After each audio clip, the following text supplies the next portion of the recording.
என்ன பாலிடிக்ஸ்ல எதிர்பார்க்கலாமா உதய? ஒரு அரசியல் குடும்பத்துக்கு பிறந்தவங்க ஒரே காரணத்துக்காக நான் அரசியல் வரணும்னு அவசியமே கிடையாது. டெஃபினெட்லி. அதுக்காக நிறைய பேர் கட்சிக்காக வளர்த்தவங்க ஏகப்பட்ட பேர் இருக்காங்க. அவங்க தான் வரணும்.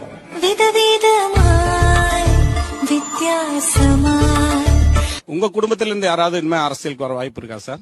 நிச்சயமாக என்னுடைய மகனாக இருந்தாலும் சரி, என்னுடைய மருமகனாக இருந்தாலும் சரி, அல்லது எங்கள் வீட்டில் இருக்கக்கூடிய யாராக இருந்தாலும் அரசியலுக்கு வருவதற்கான வாய்ப்புகள் இல்லை என்பதை நான் அழுத்த நிறுத்தமாக தெரிவித்துக் கொள்கிறேன். அடுத்தது அமைச்சர் அப்படிங்கிற ஒரு லைன் எடுத்துக்கலாமா? எனக்கு நான் ஏத்துக்க மாட்டேன். எனக்கு இன்னும் கொஞ்சம் இப்பதான் முதல் முறை சட்டமன்ற உறுப்பினர் ஆயிருக்கேன். அதனால எனக்கு வேணாம் தான் சொல்லுவேன். தலைவர் அந்த மாதிரி ஒன்னும் பையனுக்காக கொடுக்கணும் அப்படின்லாம் அந்த மாதிரி முடிவு எடுக்க மாட்டாங்க.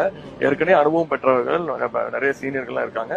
அவங்களுக்கு தான் தலைவர் முன்னுரிமை கொடுப்பாங்க.